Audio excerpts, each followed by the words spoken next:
हाय, तो जैसा कि मैंने आपको फ्राइडे को बताया था, जैसे ही हिंडनबर्ग का रिपोर्ट आया था उसके बाद 2 दिन का जो शेयर थे इनका लोअर सर्किट हिट हुआ। अडानी के सारे शेयर लोअर सर्किट हिट हुए थे। तो मैं 2 दिन में ये लगभग 25% डाउन थे। तो मैंने उस दिन बताया था कि आपको एक रिटेल इन्वेस्टर हो तो आपको अभी एग्जिट करने में भलाई है। क्यों? क्योंकि ये जो रिपोर्ट आया है निगेटिव रिपोर्ट है, और क्योंकि ये अडानी का शेयर इतने ज़्यादा चले हुए थे, इतने ज़्यादा काफ़ी वैल्यूएशन पे थे, तो ये खुद जो जितने भी इन्वेस्टर थे सब खुद एक नेगेटिव न्यूज़ का वेट कर रहे थे। जब तक कि वो चढ़ रहा था, जब तक कि वो क्यों बेचे। वो तो जैसे ही वो नेगेटिव न्यूज़ आया उनका एक मौका भी मिला शॉर्ट करने का, सारे शॉर्ट कर दिए। ये 20% जो डेली डाउन हो रहा है, इसका मतलब ये नहीं कि सिर्फ वो रिटेल इन्वेस्टर ही बेच रहे हैं। वो सारे एफआईए बेच रहे हैं, इंस्टीट्यूशनल इन्वेस्टर बेच रहे हैं, बड़े बड़े शार्क बेच रहे हैं, तभी तो ये 20% डाउन हो रहा है। चूँकि इस ग्रुप में पब्लिक का पैसा लगभग 15% या 20% के आसपास था, तो लेकिन 20% डाउन हो रहे थे। इसका मतलब है कि सारे बेच रहे, क्योंकि इतनी वैल्यूएशन हाई थी, इतने इन्होंने 2-3 साल में इतने रिटर्न दिए हैं कि वो उनको बेचना ही है रिटर्न बनाने के लिए, तो इसलिए ये शेयर ज़्यादा गिर गए।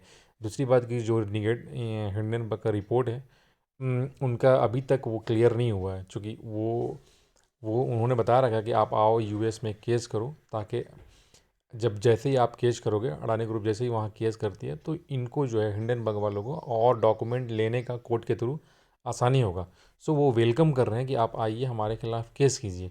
सो ये जो कन्विक्शन है हिंडनबर्ग, जो कॉन्फिडेंस दिख रहा है हिंडनबर्ग, इस ये जो मार्केट में उसका भरोसा ज़्यादा बढ़ गया है कि नहीं, कहीं ना कुछ तो अडानी ग्रुप में गड़बड़ है। क्यों? क्योंकि इनका शेयर का जो वैल्यू था वो भी बता रहा था। वो भी लोग, कभी भी आप किसी से सुनते कि हम इसमें एडवाइस लेते हैं क्या मैं अडानी ग्रुप में इन्वेस्ट करूं, इससे पहले तो हर सारे जितने ब्रोकरेज हाउस थे या कोई भी जो एडवाइज़र, वो बोलते थे कि ये आप अपने रिस्क पे कर लो, क्योंकि वो जो है कैलकुलेशन के बियॉन्ड था। किसी किसी का पी स्टॉक 1000 मल्टीपल पे काम कर रहे हो तो वो कैलकुलेशन के बाहर ही है, उसका कुछ और ही है। सब यही बोल रहे थे कि वो भाई उस कोई आपको सजेस्ट नहीं करेगा, आपको आप अपने रिस्क पे पैसा लगाओ। तो जितने लोगों ने इसमें पैसा लगाया था उनका पैसा बन रहा था, तो वो क्यों बेचे? शेयर जो है डे बाई डे इंक्रीज़ कर रहा था, 500 टाइम्स, 1000 टाइम्स जो है इंक्रीज़ कर गया 2-3 सालों में। तो लोग नहीं बेच रहे थे, वो खुद जो जो इन्होंने इन्वेस्टेड थे वो खुद एक नेगेटिव न्यूज़ का वेट कर रहे थे। तो वही हुआ इस न्यूज़ में, जैसे ही नेगेटिव न्यूज़ आया सारे शॉर्ट्स करते गए, शॉर्ट करते गए। तो इसलिए मैंने आपको फ्राइडे को ही बताया था कि आप अगर रिटेल इन्वेस्टर हो तो इसमें से एग्जिट कर जाओ। क्योंकि सपोज़ कि अभी ये 3 दिन में लगभग 50% या 45% गिर चुका है। अभी भी जब तक ये गिरे जाए और बिलो नहीं जाए, ये मान सकता हूँ, लेकिन ये ऊपर तो नहीं जाएगा ना। क्योंकि जब तक ये एलिगेशन क्लियर नहीं होता इनको, जब तक ये पूरी अडानी ग्रुप जो है इनको सारे जो 88 क्वेश्चन है उनका आंसर ना कर दे, उसके बाद अगर वो उनको लगता है कि नहीं वो जो एलिगेशन लगाया हुआ गलत है, तो अगर आप वो केस करते हैं, तो जब तक वो केस फाइनल नहीं होता है, कंक्लूजन नहीं आता, तो ये स्टॉक बढ़ने वाले नहीं है फ़िलहाल। तो तो इसीलिए इन जो शेयर ऑलरेडी चला हुआ है 520 उसमें से, और उसमें कोई निगेटिव डाउन आया तो लोग वेट करते रहते हैं एग्जिट करने का, इसलिए आप उस टाइम निकल लो। तो इसलिए एडवाइस किया जाता है एक रिटेल इन्वेस्टर को कि अगर आप मार्केट को नहीं देख रहे हो, ट्रैक नहीं कर रहे हो, तो इस स्टॉक में डायरेक्टली इन्वेस्ट करना बहुत रिस्की है। उसमें भी सबसे ज़्यादा रिस्की है कि आप किसी एक ही स्टॉक में लगा रहे हो, एक टाइप के स्टॉक में, अडानी ग्रुप में लगा दिया, तो आप सिर्फ अडानी ग्रुप में पैसा लगाइए, तो बहुत बड़ा ही डेंजर है। ये तो कभी आपको सजेशन किया ही नहीं जाता। सबसे बड़ी बात कि स्टॉक में डायरेक्ट लगाना ही अपने आप में एक रिस्क है, क्योंकि आप अगर ट्रैक नहीं कर रहे हो तो आपको पैसा बनने में 5 साल लगते हैं, 10 साल लगेंगे, लेकिन उस पैसे को आधे होने में या जीरो होने में 2-3 दिन ही लगता है। जैसा कि आप, चूँकि एक निगेटिव फीडबैक, एक अच्छा निगेटिव फीडबैक जो है वो आपके शेयर को 50% और 60% डाउन कर सकता है। तो अगर आप शेयर में लगा रहे हो तो सबसे पहली बात कि आप एक शेयर में तो या एक ग्रुप में तो कभी लगाए ही नहीं, चाहे वो एच हो, चाहे वो TCS हो, या जैसे कि आप जानते हो अडानी अडानी ग्रुप जो है इंडिया का, तो समझ रहे हो कितना ट्रस्ट वर्दी ग्रुप था। इतने बड़े बिजनेसमैन, ऊपर से दुनिया में वो तीसरा पोजीशन थे। उनका स्टॉक का ये हाल है, एक रिपोर्ट का ये हाल हो गया।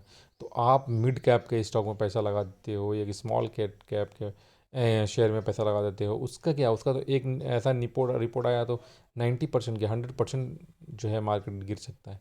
इसीलिए it is not advisable to invest directly in stock, और उसमें भी directly in one stock, one bucket, ऐसे भी कहा जाता है। कभी भी आप सारे जो है पैसे एक बकेट में मत रखो।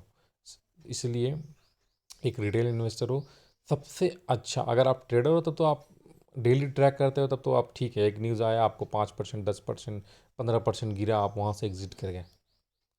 लेकिन अगर आप डेली ट्रैक नहीं कर रहे हो और लॉन्ग टर्म इन्वेस्टर हो, तो क्यों हमें ये एक स्टॉक में लगाना, 5 स्टॉक में लगाना? सबसे अच्छा रहता है आपको निफ्टी में लगाओ, इंडेक्स फंड में लगाओ। निफ्टी का ETF खरीद लो, या निफ्टी का कोई इंडेक्स फंड खरीद लो, या सेंसेक्स का ETF खरीद लो, या सेंसेक्स का ETF इंडेक्स फंड खरीद लो। इससे अच्छा, अगर आप लॉन्ग टर्म इन्वेस्टर हो, तो इससे अच्छा मार्केट में बने रहने का कोई टूल नहीं है। आप पैसे लगा करके आप अपना काम पे काम कर सकते हो, आप अपना काम पे ध्यान दो, आप हर महीने इसमें पैसे डालते जाओ। इससे अच्छा इन्वेस्टमेंट आपको कभी इसमें ऐसा पैसा कोई बना नहीं सकता इस मार्केट में। क्योंकि कोई भी शेयर, अगर आप सोच रहे हो कि 2 साल में हमको डबल कर देगा पैसा, तो वो 2 साल में डबल सपोज कर भी देगा, तो तीसरा साल में वो पैसा फिर 50% डाउन भी आ सकता है। लेकिन जो NSE हमारा है, वो बैक टू बैक जो है, ईयर टू ईयर 15% का ग्रोथ आपको NSE दे देगा। जैसा कि आप देख सकते हो, अडानी का शेयर इतना डाउन है, फिर भी जो निफ्टी अभी आज 25.25% चढ़ा। क्यों? क्योंकि निफ्टी में 50 स्टॉक है, एक स्टॉक गिर गया मान लो 20%, तो क्या फ़र्क पड़ता है? एक स्टॉक के क्या उसमें वेटेज है? मैक्सिमम वेटेज तो यहाँ 8%, 10% HDFC का है। उसके बाद जो जितने हैं बाकी का 5%, 2%, 3%, 1% ऐसे करके है। तो कभी भी निफ्टी 50 में आपको पैसा नहीं लॉस हो सकता है, पैसा खोने का डर नहीं रहेगा। क्यों? क्योंकि हो सकता है कि निफ्टी 50 एक साल में 15% डाउन हो, 20% डाउन हो, लेकिन वो कितना गारंटी है कि आने वाला 3 सालों में निफ्टी को ऊपर जाना है? किसी भी कंडीशन में ऊपर जाना ही जाना है, अनटिल नॉलेज की दुनिया ख़त्म नहीं हो जाए। अगर इंडिया है, जीवित है, सब चीज़ है, तो निफ्टी 50 5 साल में, अगले 10 साल में ऊपर जाएगा ही जाएगा। इसलिए आपको अगर पैसा लगाना है, अपने काम पे ध्यान ना देना है, तो इससे अच्छा टूल मुझे ये 7-8 सालों के एक्सपीरियंस में कुछ नज़र नहीं आया लॉन्ग टर्म इन्वेस्टर के लिए। सो आप इससे समझ सकते हो, आप अपने पैसे को, सबसे बड़ी बात है कि आप पैसों को सेफ रखना, उसके ऊपर आप 10%, 12%, 15% का रिटर्न लेना है, तो आपको सेंसेक्स या निफ्टी में पैसे लगाना चाहिए। ये मेरा एडवाइस है। Thank you so much.